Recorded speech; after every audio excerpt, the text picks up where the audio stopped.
Hey everybody, welcome to Land Geek Nightcap.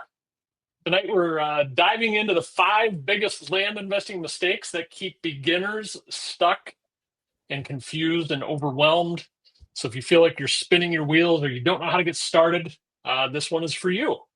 And if you're catching the replay, we live in the rerun. So if you're catching the replay, don't forget we go live every Tuesday night at 9 p.m. Eastern on Facebook and YouTube. So jump in next time so you can ask questions live and hang out with us in real time. Fellas, good to be back. Good to be back. As always, we're joined by John 8 is Enough Burnett, Handsome Rob. How are you, sir? I'm doing great. Yeah, it's like mid 70s in northern Idaho. I know it's great. It's dry, no humidity. It's the perfect weather. So Yeah. Yeah. And we also have thanks for joining us, John. We also have Mike Zen Master, breathe in the mailing, breathe out the marketing. Mike Zen Master Zano. What's going on, buddy? Not too much. Just playing a little piano this evening and drinking some wine. Always tickling the keys. That's good. That's good. It's good to have you guys here. And I am Scott Bossman. I don't want to give my saying my own nickname is weird, so I won't do that. Dude, buddy. I'll let Mark do that when he gets back. Yeah, dude, buddy. But thanks everybody for chiming in, tuning in, connecting here with Land Geek Nation, the hive mind. You love that term, don't you, Mike? I like that. It gives me the heebie-jeebies. I get the heebie-jeebies when he says that. It's like we should have a Stranger Things night. It'd be like the Land Geek Hive Mind Stranger Things night. It'd be so fun. But let's see. Daniel Bryan is here. Don Thrasher, Billy Swinton. Thank you guys for tuning in. Rick C. Nice to see you. So we have a great topic tonight, but I think what would be fun first, guys, before we get into the topic, is because people love hearing about this stuff. Are you guys doing land deals right now? And could you give us an example or two, or what's happening? Like, what's the state of the market? Are we buying? Are we selling? What's going on? Because I think a lot of people out there, maybe I don't know, they're like, this whole thing sounds a little nerve wracking. Like I don't know if I want to invest in land right now. There's some economic uncertainty in the U.S. So we'll keep it real brief. Economic. I really know the answer. But Don Burnett, are you doing deals? Are you buying and are you selling? Yeah, I still buy and I still sell. I got deeds out for 7 properties and another one that I'm buying right now and still marketing and selling. So yeah. Consistency, right? Mm-hmm. Awesome. Mike Zano, are you buying and are you selling? Yes to both. Just actually had a cash sale go through. We got the money today. It was a $5,000 purchase that sold for just over $10,000 is what we brought back. So it was not bad. Awesome. Yeah, I think. Well, we're buying a lot of land right now, right? Yeah. A lot of deals to be had. My business partner Mike and I were on the verge of a big bulk deal, purchasing. What is it, Mike? 65 properties, 65 properties. Yep, 64 at a deep discount, which is pretty awesome. And then in my land business, also we're having, we've had a couple nice sales here in the last. We sold multiple on probably 2 on terms here in the last few days, and also a nice cash deal. So I think the bottom line is deals are being done. We're buying land like crazy. We're still selling land. We've had some cash deals in the last month, which those kind of go up and down. And but the terms deals are pretty steady. So I think for the beginners out there, which we're about to touch on, it's a great time to get started if you can. You guys agree? I concur. You got to concur right off the bat. I concur right from the beginning. 5 minutes in. All right. So let's get to our topic. The 5 land investing mistakes that keep beginners stuck and confused. We were all beginners. We felt stuck and confused at one point or another. So, John, I'm going to let you take number 1. We came up with a plan before we came in. We're very organized. So we have all five mistakes ready to go. So John, take it away. What's mistake number one Okay. for the audience? So mistake number one is analysis paralysis. Ooh. Too much learning and not enough doing, right? So Ooh, it's tell me easy. more, John. Yeah, so I am naturally Mr. Analysis by paralysis by analysis. I always get it wrong, but that is my proclivity. And Ooh, I know Scrabble worthy. Scrabble worthy. yeah. but a lot less now than it used to be. But I could just overanalyze any given aspect of the business, but especially like if a property comes in, you can just look at it. You could be like, is this right? Is this wrong? What is this line that's running across the property? How do I think about this? How do I think about that? And you could overthink it to death. And like for me, I just talk to people who knew better than I did, right? And I would raise those questions and give myself no excuse to not move forward. And that was helpful. But there are various points in this business where you can feel that sense of overwhelm, right? Because you're thinking about all these what ifs and you just need to lean on somebody for support and get through that, you know? Awesome. Yeah, I mean, there's so much information out there, and some of us are information junkies to the point where we'll learn for months and months, or even years and years. We'll just learn one thing, and then we'll go to the next topic, and the next topic, or maybe we'll stay on one topic for years without taking action. Right? Yeah. It's a good point. Like I remember especially like when Valerie is a massive action taker, and so Mhm. which I'm extremely grateful for. And so like we'll sit down in the morning and I'll be like, hey, I had this idea the other day. She's like, I just texted 5 people, it's happening tomorrow, right? Like so she just like gets things done. But we had this vision of getting into real estate investing, read Kiyosaki, listen to all the podcasts. You could hang out in that space for years, Yep. and I remember just running into people who they had been wanting to invest in real estate, and they had been listening to podcasts for years and years and years and had never actually taken any action. And so like taking that first step is just so helpful, just putting yourself in a position where you're actually doing something. That's awesome. Mike, what are your recommendations for the first step? You've done the learning. Now what?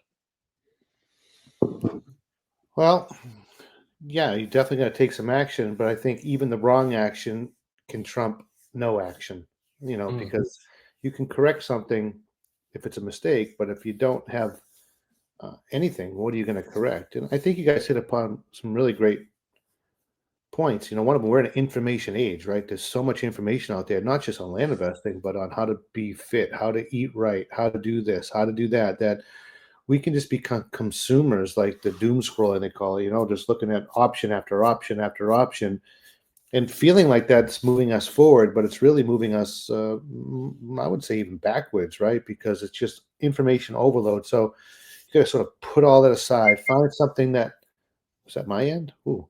That was me. I don't know what that was. Find something that speaks to you, right? Or Joseph Campbell, I love that guy. I don't know if you ever listened to Power of Myth. It's old now. He's been gone for a while, but he would say, follow your bliss. Find something that speaks to you, sings to you, and follow. Now, it could be this. If it's land investing, then now you need to get your first step out. And what that is like where you're going to actually work this business. Like where out of all the 3,000 counties are you going to actually do this business? You have to make a decision, right? So I think that's step number one, right? And is just make a decision that first of all you're going to actually do some land investing, but then it's like, where am I going to do it? You know, but you can become a podcast junkie. I think that's what you were just referring to, John, right? Like people that maybe go to Tony Robbins and continue to go back to get that recharge, but maybe don't really do anything with it. They just get excited and charged up. I often joke to Mark, I said, Mark, you're more powerful than Tony Robbins, and I was kind of joking, kind of serious. He's like, what do you mean? I'm like, well, you don't just get people excited. You give them an action plan, something to actually execute upon. It's not just like, hey, all jazzed up. Now go. And like, what? Go where? Like, where do I go? Left, right, straight, back? We're talking a very specific niche. And if you follow this, you can have success. So number one, to avoid analysis paralysis, decide you're going to do land investing, and then just pick an area. Now there is some thing that goes into that, right? And so we're not digging into that today, but that's the first task you have. Yeah. I think also you touched on something important too, Mike, which is that like something that that Scott Todd says a lot is done beats perfect, right? It's something that we Yeah. talk about a lot. It's more important to do something than to do the perfect thing. And then also you learn by doing too, right? It's tempting to try to fit everything into your brain before you actually do something. And I mean, you want to understand it at a high level, but you don't need to understand every granular aspect, right? You build it as you learn as you go, and you learn by building, by doing. Yeah. You know, I think of people in the beginning, I tell them when they start their journey into flight school or into land investing, you have to be like an investigative reporter. I joke, it's like, is it Peter Parker that has the guy with the cigar he works for, Scott? Is it Peter Parker? Or is it, Yeah. what, the Daily Planet, or is that Superman? I get them all confused here. That's Superman. It's what is it? The Daily Bugle?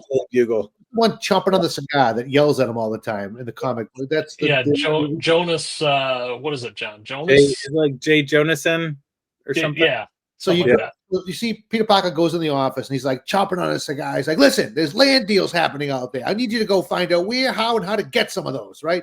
That's your first thing. You have to be that type of, you have to uncover every stone. You have to dig in. Like you hear us talking about land deals. You can listen to other podcasts where we have other people doing land deals. Like, where are we doing these? Like, you'd have to be very curious, and you have to take failure as not an option and investigate and find where we're going to do this.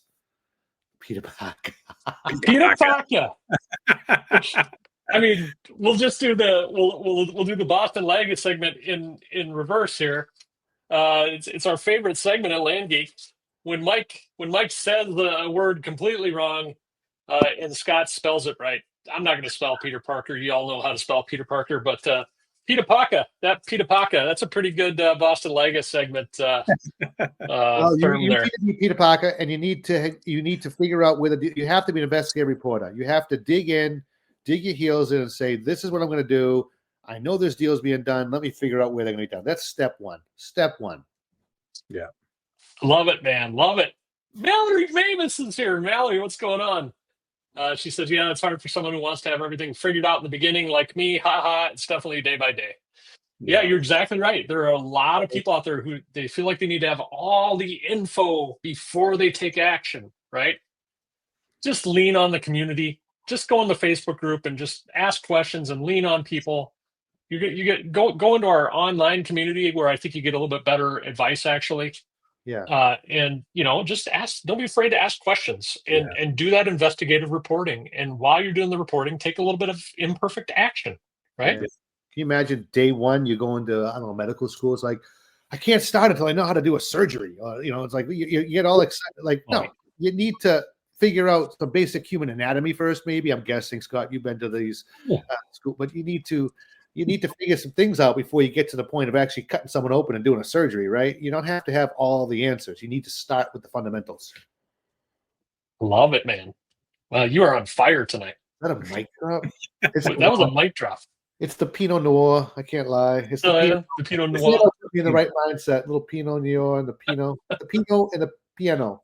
That's awesome. Well, thank you guys for that. I think that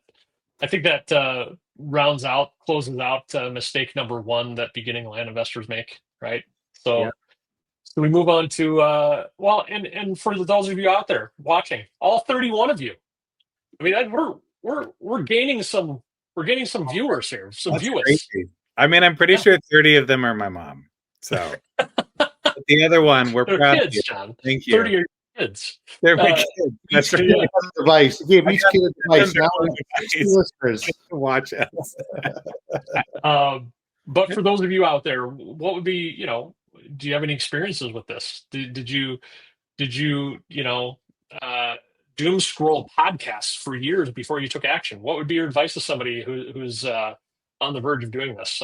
But love to hear any comments that you guys have. Mike Zano, let's go on to mistake number 2 that maybe newbie land investors make that keep them stuck.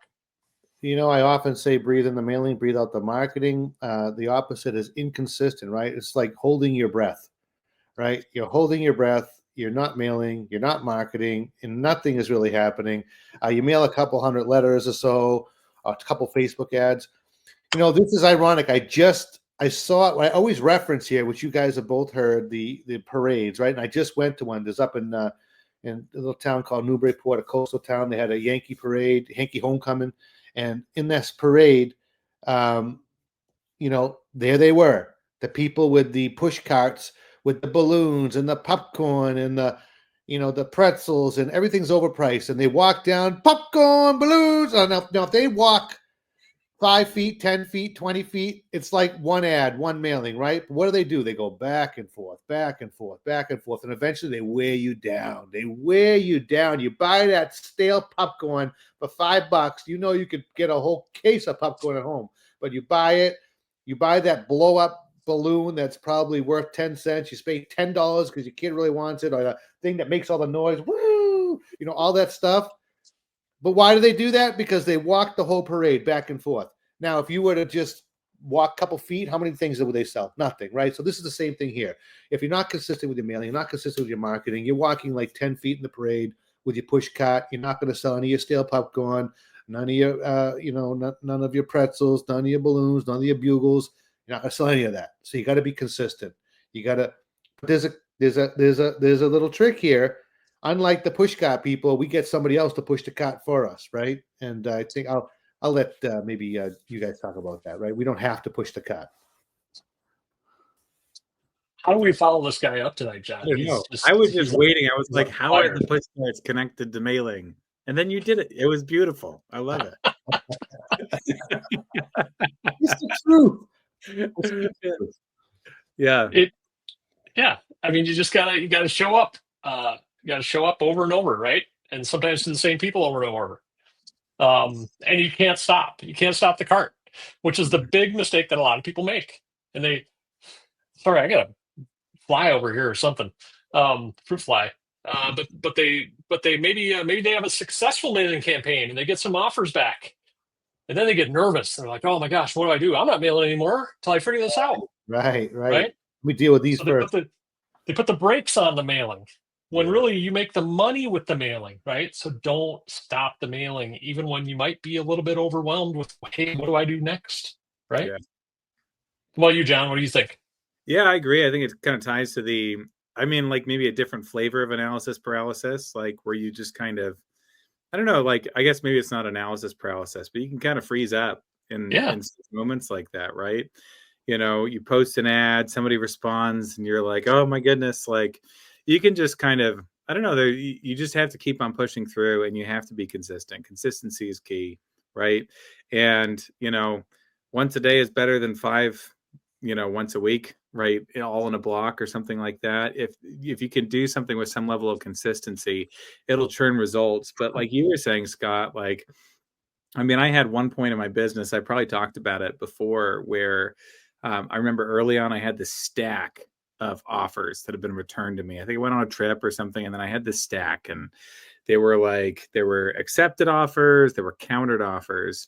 And every time I looked at it, I just got this pit in my gut. And I just had to sit down and I had to work my way from the top of the list to the bottom of the list. And then I could start churning through the other ones that were coming through as well. And it was great, right? Like I made a ton of money off of that stack, but you just have to be consistent. You have to keep on pushing through in order to see results. Yeah. And just do. Don't think, just do. Right? We're bringing in. I'm channeling Yoda. I'm channeling Tom Cruise here, who ripped off Yoda in Top Gun 2. Right? Like, just do. Right? And when it comes to marketing, just sit down every day. If you've got a property in inventory, you need to do something today to market the property. It doesn't need to be perfect, but you need to do something today. Right? Yeah. And don't stop the marketing cat either. Well, very fortunate, on the mailing side, it's super simple. LG Pass has a drip function. So if you're not familiar with what we're talking about, LG Pass is software that was created by Land Geek specifically for this business. And you can upload just a ton of information from mailers and drip out 20 a day or whatever number it wants. So you hit a button and then that's it. Consistency created with one push of a button. Very simple. Look at this amazing advice from Kenneth Green. What's up, Ken? Daniel-san and Mr. Miyagi, walk right is good, walk left is good, walk in the middle and you get squished like grape or don't mail. I love Kenneth Green. What's up, brother? My karate brother. Awesome. Thank you, Ken. So thank you guys for chiming in with all of your comments on point number 2. We'll go back to get to some of you have questions. We'll go back to those. Daniel Bryan had a comment about point number 1, the time between getting your first mailers out and when they come back is enough to learn how to do the next step and so on and so forth. You're exactly right. There's some ebbs and flows in the business where maybe there's a little bit less activity today. So if there's a little bit less activity today, what are you going to do to become a better land investor?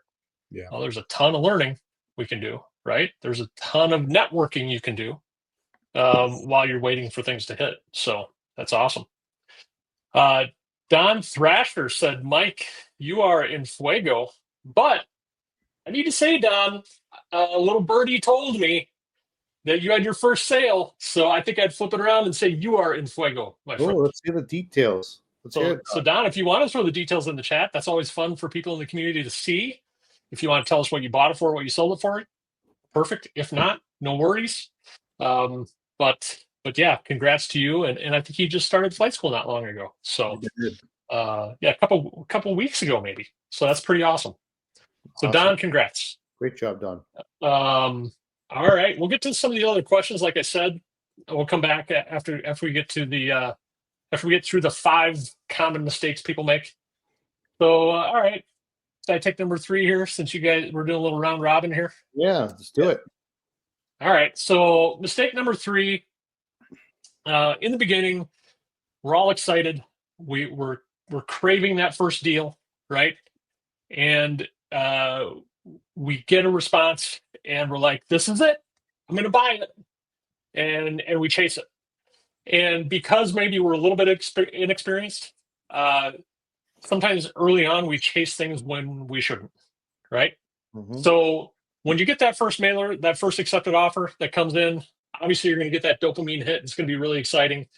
But sit down with the offer, take a deep breath, do a little bit of careful analysis of the deal, and don't be afraid to say no on the first deal, right? You need to be picky on the first deal. We say it all the time. We want to avoid the dreaded disease or the dreaded condition that many of us have when we first start, and that is gotta have landitis. Well, that would have been great. You complete me. I thought you'd just give me that layup. Oh, I should have. I should have. So yeah, and actually, I have a real world example from this today. I had a coaching call today with a flight school client, and he got on the call. He was all excited about the deal. He's like, "I'm going to buy this thing," and I'm like, "Hold on," because he actually shared the screen with me, talked to me about the deal, and I'm like, "Hold on, now is everybody on? Is everybody that's able to sign right now on the current deed?" He's like, "No. Oh, actually, no. The parents are the parents are on the deed and they're deceased." I'm like, "Oh, well, you can't buy this, right?" And that's just a technical detail. But sometimes we get so excited that we're going to move forward and take action when we got to make sure that we get all our ducks in a row, T's crossed, I's dotted before we do a deal. Yeah. Don, any thoughts on this subject? Yeah. I mean, I probably told this story as well, but like when Valerie and we got our first response to a mailer, and it was a counter, and we were like so excited, right? Let's do it. Like, we were just like, "Oh my goodness, this is crazy!" And we booked a coaching call. We were like, "We need to talk to you right now. It's an emergency. Drop everything. We need to talk," right? And we got a coaching call booked and sat down with them, and they looked at it and they were like, "I don't think I would do this." So it was, and there were more deals to come, so I think that there's this, we talk about the scarcity mindset. You could have a scarcity mindset just in the sense of like feeling like, I mean, it's fear of missing out too, right? Like, it's just like you get an opportunity, it's your first one, and you think that there's not any more coming, right? And so you have to be careful about that. But then I think on the flip side, coming back to the paralysis by analysis kind of a thing too, recognize the type of person you are. You're going to put yourself in one ditch or another. Are you in the like, let's do it bucket, like ditch, or are you in the like, I'm never going to do anything ditch, right? And take a salt, because you also don't want to analyze the deal to death. And if you feel like you're in that category, get some help. Or if you're in either ditch, get some help. Talk to somebody, show them the property, and ask them what they think, and if it looks like a good deal. Love it. All right, let's hear it, Zen Master. You're on a roll tonight. Yeah, I think, yes, you got to follow the numbers. And let me tell you, you don't want to, it's going to sound strange, you don't want to date the deal. Okay? You don't want to date the deal. I mean, you want to date the deal. I'm sorry. Take it back. You don't want to do is you meet a girl on the first date and say, will you marry me? That's not good. You don't know if you get along. You don't know if it's a good fit. Same with the deal. You don't look at the deal right away and say, I want to buy it. You have to date the deal. You have to look through and see, what are the components of this? Is it a good pricing? Is there good use? Is there good access? All these different things have to come through. Am I talking? You just brought up something really key at the beginning, Scott. Somebody was looking to buy a property and they couldn't, the person they were talking to couldn't convey title to them, right? So these are the things you need to do. So you definitely don't want to just jump right in and make a decision. The numbers have to make sense. The gotta have landitis is real. The real problem arises when you go back to mistake number 2 and you don't mail enough. Now you only have a few options, right? And you just might pick one because you feel like you have to deal, right? And that deal is a good deal. And I think people overpay sometimes when that's the case too. When you get an accepted offer in, you got to check and recheck your numbers. This is all a numbers game. You could have been wrong the first time.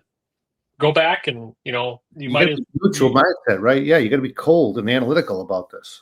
Yep, got to be analytical when you get the deal coming across your desk. You got to be analytical when you buy property wholesale from another land investor, because some land investors like Mike Zane will give you a great deal, but every once in a while you find somebody out there who's like, boy, that looks overpriced. Right? Boy, it looks like retail. Yeah, boy, that looks like retail. And hopefully we have a solution coming for that in the land geek community here soon. But you got to do your due diligence on the wholesale deals too. Even when you're buying from another land investor, make sure you're getting it at a good price, that there's enough meat left on the bone for you to make a nice profit on it. 100%. Yep. All right. Awesome. I think we covered that. Number 3. Let's see. We got Daniel Bryan had 2 of those deals this week. All you could do is call the county for them and help provide advice for getting the deed fixed. And that's exactly right. Sometimes we point people in the right direction, right? Maybe it's a probate issue, which sometimes isn't a lot of work, but I'm not necessarily going to help them do that just because it's not a good return on my time. Yeah. Billy Swinton, we'll talk about that in a minute. That's a pricing thing. Okay, here's Don Thrasher's and Fuego results. You ready? Okay. He's in week 5 of his 16-week flight school experience. He bought 4 properties wholesale. When he had the Dirt Rich starter kit, marketed on Facebook Marketplace and Craigslist. Bought 1 property for $1,000. Buyer initially said no. Asked her a bunch of questions. Sold on terms for $2,500. That's great. There you go. Buyer initially. So this is cool. The buyer initially said no, but he stayed on the phone with her. He stayed in communication with her. He asked her some questions. He got to know her. Yeah. I doubt Don was pushy with his sales technique, which none of us really are. We're just having conversations with people. And then he ended up selling the property. So those conversations mean a lot. So Don, throw in the chat, was it a phone conversation? I would assume it was, or maybe Zoom. But I think it's hard to change the mind when it's text or email. But that's pretty cool. That's a pretty cool first sales story. Congratulations. Congrats, Don. Awesome. So we're coming up on number 4, the 4th biggest mistake, John Burnett. All right. New land investors make that keep them stuck. Where are we at? What was that? Not knowing their numbers or avoiding the math.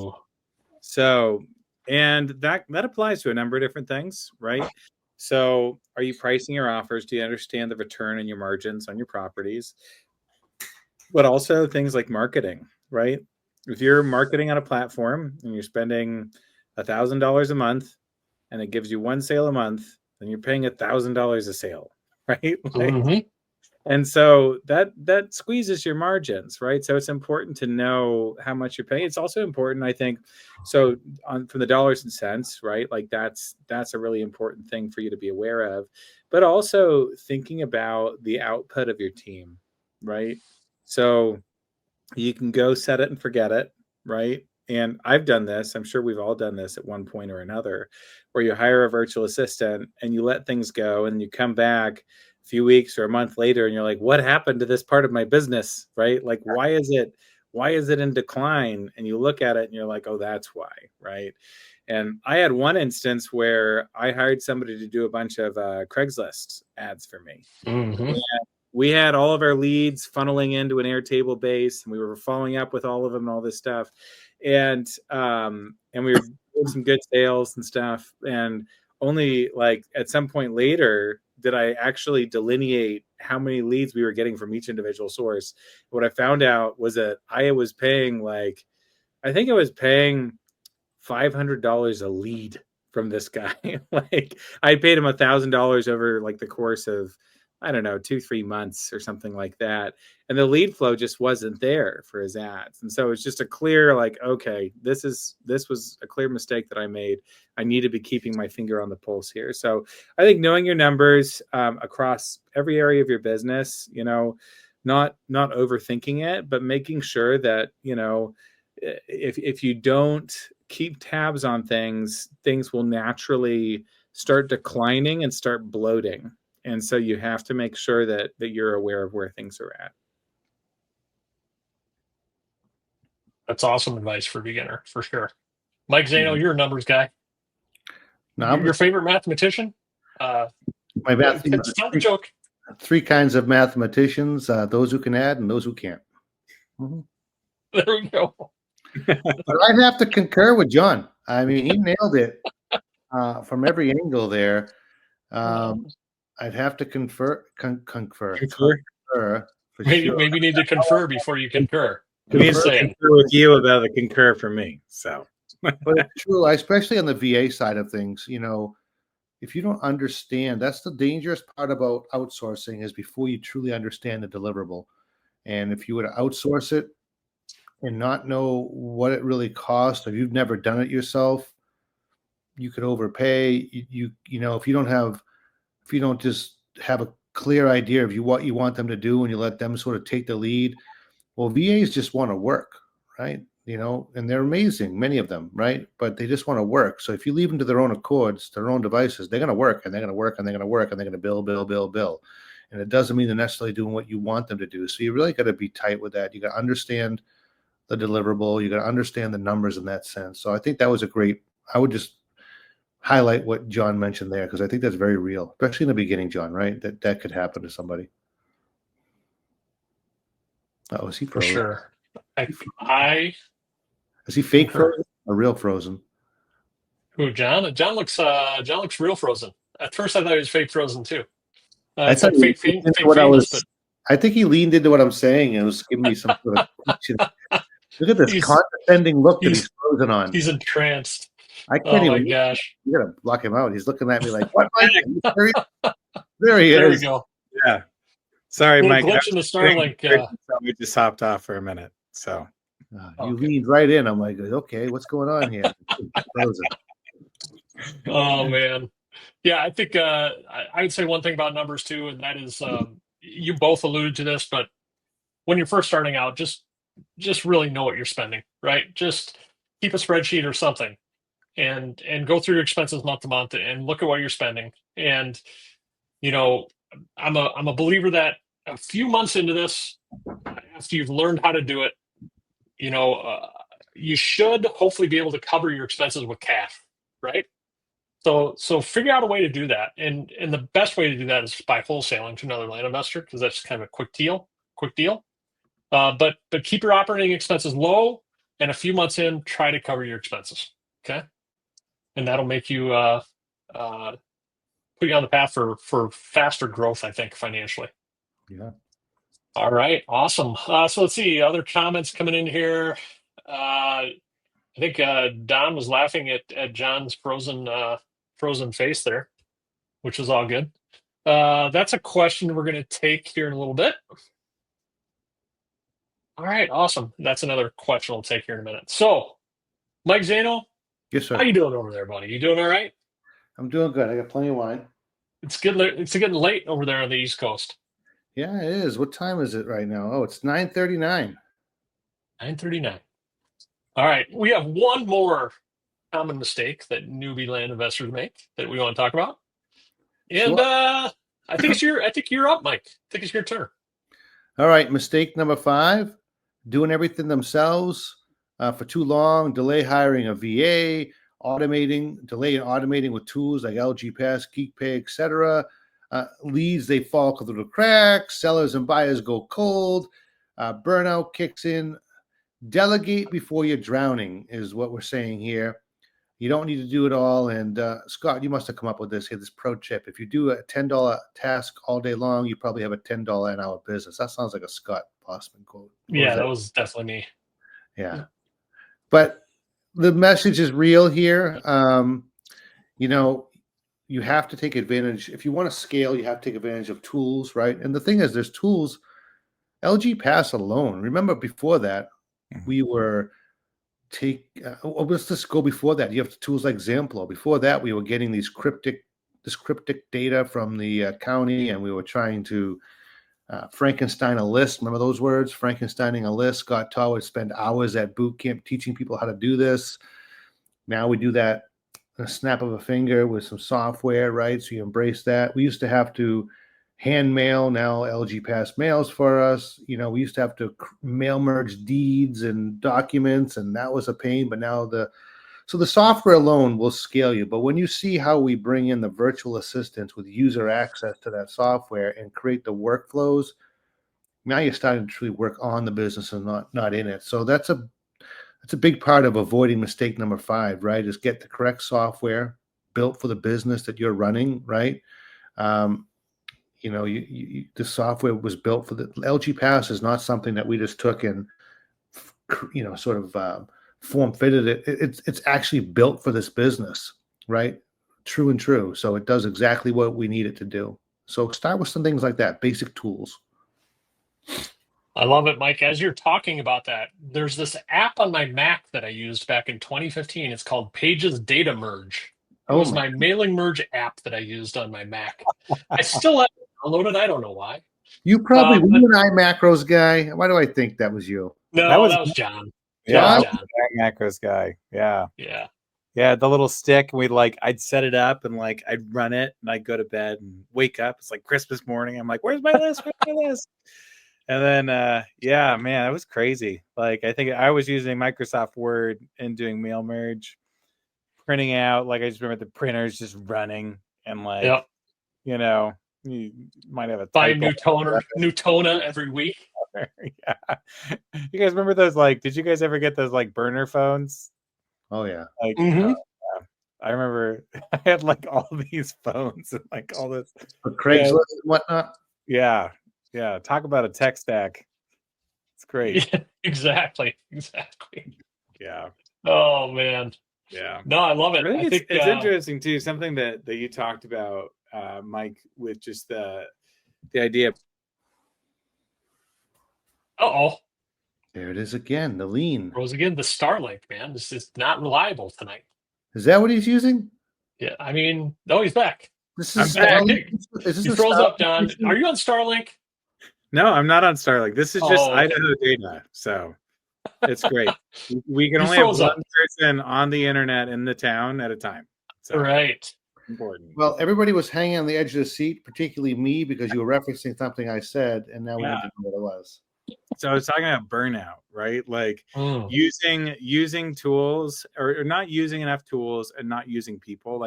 For me, there was a point where I kind of jumped in with both feet, and I had more time than the average person. And so my thought was well, it's free. Like my time is free. I'm just going to do this stuff. And when you're doing these highly repetitive tasks over and over and over and over again, you really start burning out, right? And that was a pretty pivotal point for me, is just getting feedback from other investors. You know, we did a mastermind, and everybody just reamed me on this, and they were like, you got to delegate, you got to delegate, you got to delegate. And I delegated, and it was a turning point in my business.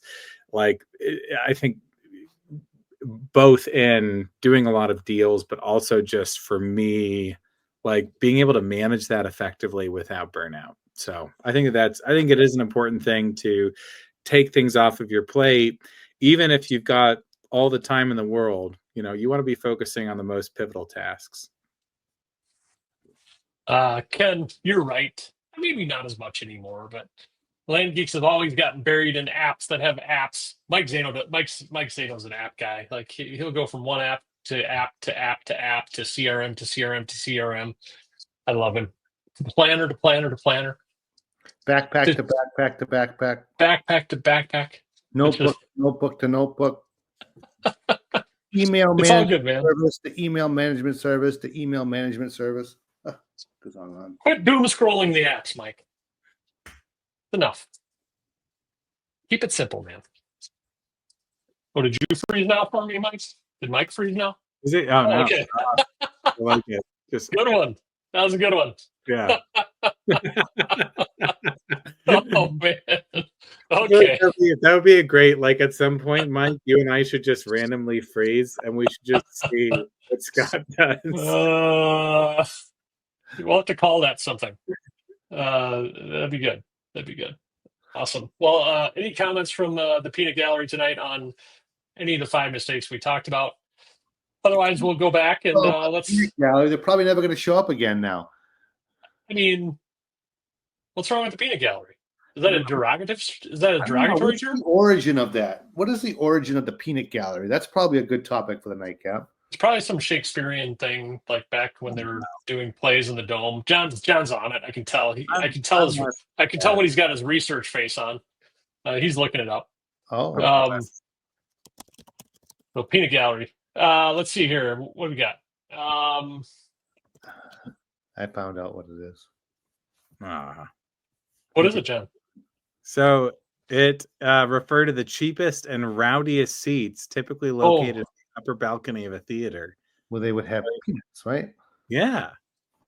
So they were quick. They were vocal, critical, and quick to heckle performers they didn't like. Well, you're not saying our audience heckles us, Scott. They can't be the peanut gallery. Yeah. Don't heckle on us. All right. Sorry. I didn't mean it in a derogatory way. Our wonderful fans. How's that? Okay. All right. Daniel Bryan has a question for John. Sometimes it's 27 kids, then it's 22, then it's 23. Do you just disown some every week? We just trade him. It's great. I love it. Okay, let's get into some technical questions, guys. We got a few minutes left. Yeah. Let's help out the community. You ready? Daniel Bryan, this darn bug over here, I'm telling you.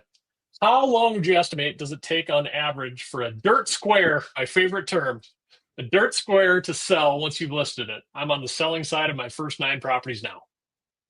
Who wants to take that, fellas? Well, it's really it depends, right? Because if you're new, it's going to take a little longer. Sell a property a week on a good buyer's list, right? So the turnover will be very quick. And a buyer's list, for all those of you who don't know, is very simple. When people are responding to ads, they're interested in our property.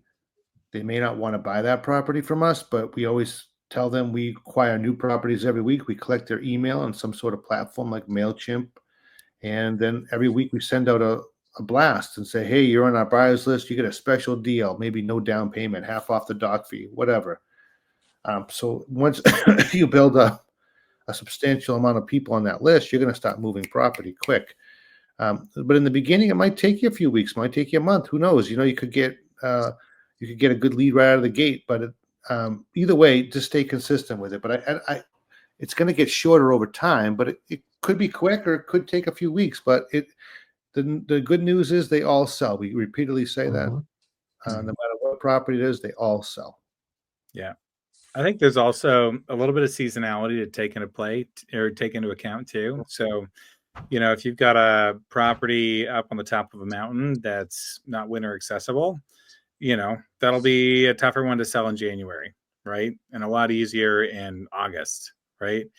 And so I think there's an element of that to take into account as well. Same thing with like if you've got something in a really hot area of Arizona, it'll sell better in January and a little bit tougher in August, right? And so I think just bear that in mind as you're going. But yeah, you just got to plug away and be consistent. I love it. And these properties catch eye. They're going to catch somebody's eye, right? Right. It's the cover picture that catches their eye, or it's the ad copy, or it's the price, right? Like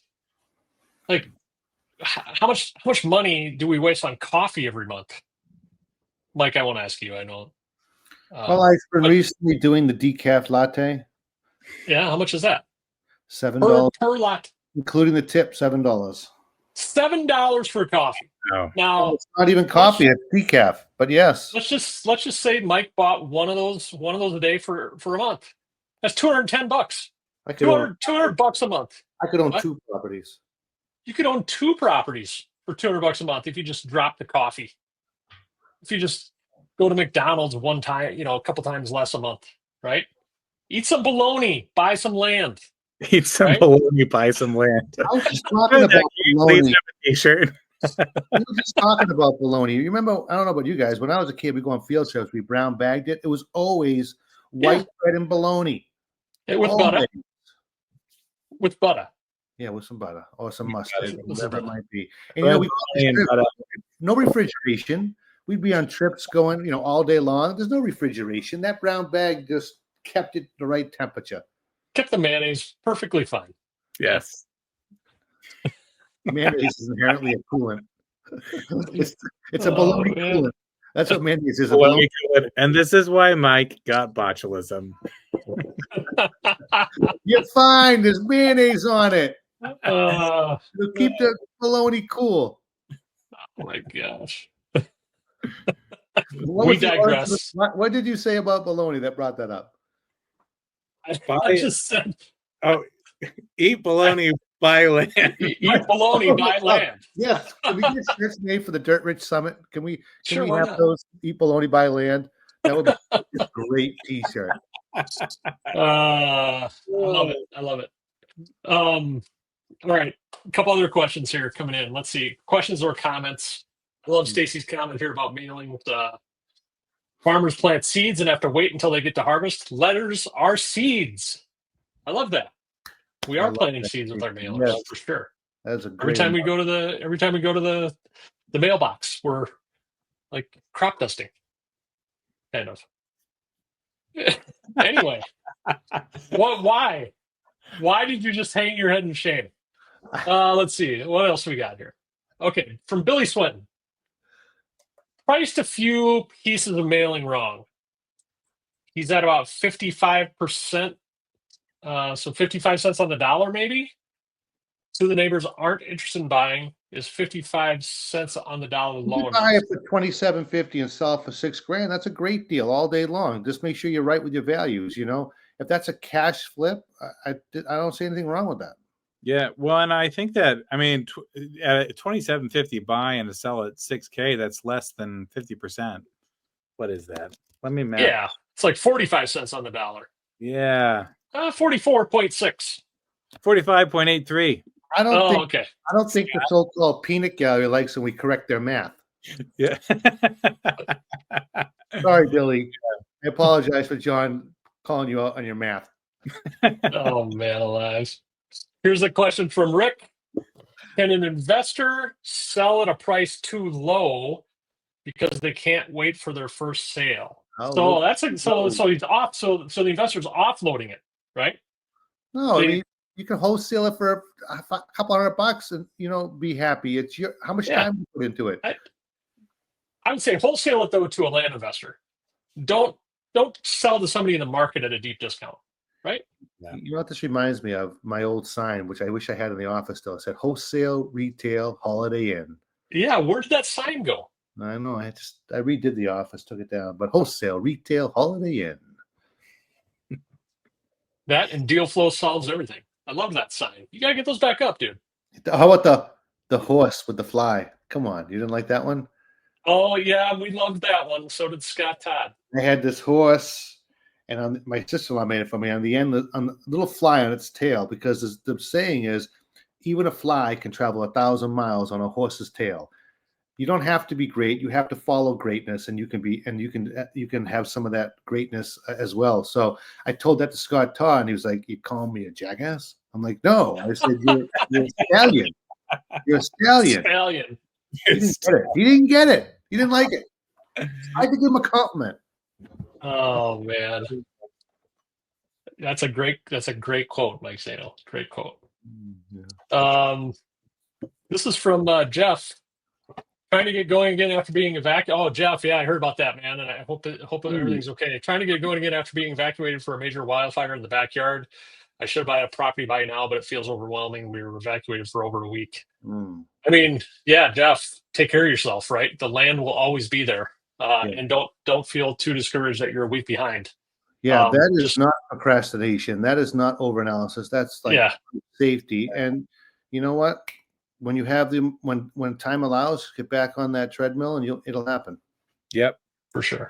And it's going to be like when you pull away from the business for a little bit, especially when you're waiting to like buy a property, it can be hard to jump back in. Like it's that same thing. You get that little pit in your gut, right? And so the key is like when it's time to jump back in, you're going to have to push yourself and jump back into the swing of things, but you'll do it. And yeah, don't feel bad. So you got this. You got this, Jeff. Hang in there, and just keep showing up from now on. Now. All right, this is a big topic. Probably the topic for another podcast. But like, what's the most pivotal VA to bring in first? Let's just give a quick answer, John. So I gave last time I gave this answer I gave an answer to Mark Podolsky, and he told me he slapped you on the wrist, didn't he? He slapped me on the wrist, and it still hurts. I still have the mark. But think of the first ever VA, VA, John. You're not a year into this, so 3, 2, 1, first ever VA. So my first VA was for like, I mean, it was a different era, right? So for me, it was data cleanup, right? Was where I was hiring a VA. But I think it's wherever you're feeling the most pain, right? Is where you want to hire a VA, but also, and then you're also looking for something that's really repeatable, that's just taking up your time. So I feel like this was all that, Mike. Nowadays, if you were to start nowadays, Mike, what would be your first VA? Well, I would probably hire a VA service for due diligence. I don't know if I would even train my own VA, because there's so many services out there you can choose from a la carte to do your due diligence. For me, at the beginning, I would pick my area. I would pull my list from the data. I think the first thing that I would probably outsource would be intake manager. I'll take the risk of the slap on the wrist. I will go with intake manager, because intake managers for 500. What is the first pivotal VA you outsource? Intake manager. That was Mark. That was Mark's. That was Mark's? Wasn't it, John? No, that was mine. I said intake. That was yours. And then Mark. So what did he slap you on the wrist for? Well, what did because he think it should said the thing that you delegate is the thing that you don't enjoy. Oh, right. Yeah. So, but yeah, intake manager for me was the sounds like a really safe answer, Mark. Come on. That's like almost a non-answer. He's not here, so we can call him out. We can call him out. I think intake manager, because the gas pedal in your business is mailings. How many mailings you do is going to be directly correlated to how many conversations you're able to have. If you can increase your ability to have conversations, you can increase your mail list. So I will say, final answer, intake manager. See, I disagree. I think that mailing nowadays is easier than marketing. So nowadays, if I was going to get started nowadays, I would probably hire a VA for a couple hours to write me like 20 ads for a particular property. That way I wouldn't have to come up with the ad copy, and I could just market. Mike? It's not a bad answer. No bad answer. It's not a bad answer. I wouldn't say it's my first answer, but not a bad answer. Yeah. No concur, Scott. Oh, okay, fine. Whatever. All right. We're coming up on the hour, but I do have one of these. A Facebook quote or question of the week. You can't see it very well. I got to figure out a way to perfectly, actually. I got to figure out a way to I got to share my this is Oh, we this saw is too that low tech. perfectly. I could read that. This is too low tech. I gotta digitize these, and I should be able to share my screen and throw some stuff up. So that's what I'm going to work on next week. Digitization. But anyway, this is a comment in the Facebook group this week, and I thought we should address it here because a lot of people come here, they've never heard of land investing, and then one of the first resources we point them to is Mark's book, Dirt Rich, right? Yeah. Which is a really amazing kind of overview of the business. Yep. So there was a comment this week about Dirt Rich in the Facebook group, and basically said, "Where are the PDFs mentioned in the book?" I mentioned the websites I tried to find or use from the book are either Land Geek owned or no longer working. And then a comment about creating a lot of buzz for those for these things with 2018 books. So here's what I'd say: just keep in mind, everybody, Mark doesn't care that this is the case. Like, he probably wrote that book, Mike and John, in 2016, and he published it in 2018. And times, they are changing, and they change fast in this business, right? So Yeah. if you guys read Dirt Rich 1, just know that all of the tools and things mentioned in there may not be in the book, or may not be available anymore, just because times change, tools change, technology changes. What I love about Dirt Rich, though, is you still get the overall basis of what we do and why we do it, and Mark's story, right? And then you just fill in the gaps with joining our group and asking questions like on this podcast, or asking questions in the Facebook group and that type of thing. And if you're missing a particular thing that you want or you think that would be really helpful to you, email support@thelandgeek.com and they can help you. I think go ahead, Mike. I was just saying, I think many people think they're going to read that book and be totally equipped to do land investing, which, if you're very astute, possibly. But I think most importantly, what he's conveying to you is a mindset of, he entered into something that he wasn't sure was going to work, and all the fears, the uncertainties and doubts that he had, and how he powered through that. So start looking at Dirt Rich as a mindset book, and it makes total sense. Yeah, I love it. Oh, I love that. It's a mindset book. It's a mindset book.